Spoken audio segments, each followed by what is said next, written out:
Hello guys, I'm Chan YGGPE from Project Eri. So tatalakayin natin ngayon is ano ba yung mga quest na madadali na magagawa mo sa isang linggo at makukumpleto mo. So may ibibigay ako sa inyo tatlong games ng Cup Season 8 na matatapos mo lang to na isang linggo. So pipili tayo dito guys sa Cup Season 8 games. So ito yung mga laro niya. So ang pipili natin dito is Immortal Rising 2, Blast Royale, and Ani Chess. Unahin na natin dito is yung Immortal Rising. First quest is SS Star Skill Master.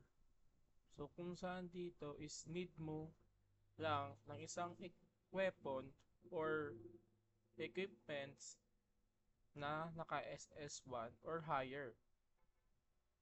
So, ang points niya na makuha mo is 4.4k points.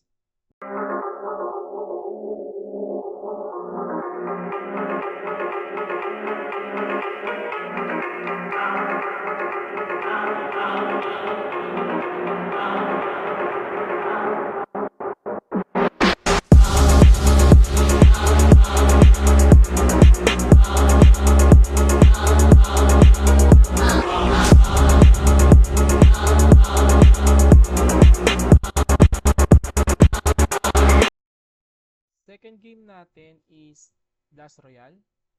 So, may pinili ako ditong quest ng Blast Royale na madali lang at magagawa ng isang linggo.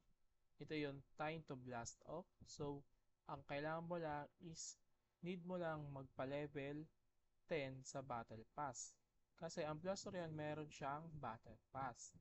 And next naman na quest na napili ko ulit sa Blast Royale is yung Blast Pass Legend. So, kailangan mo lang doon is magpa level 90.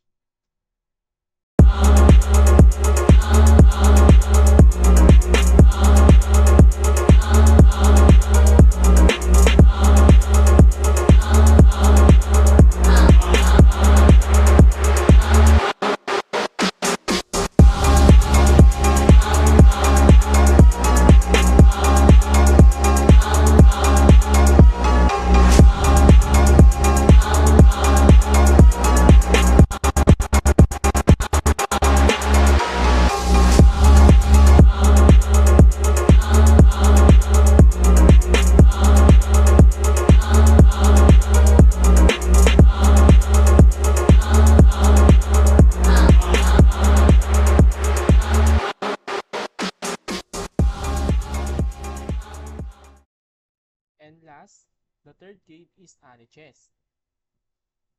Ang napili kong quest dito is the opening move.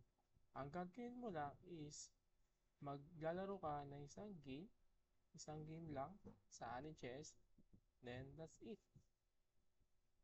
Tapos mo na agad yung opening move. Kahit man ikaw ay matalo or manalo. Isang game lang siya at makukuha mo na agad yung quest na to, the opening move. So, paano ba siya laruin? Let's go!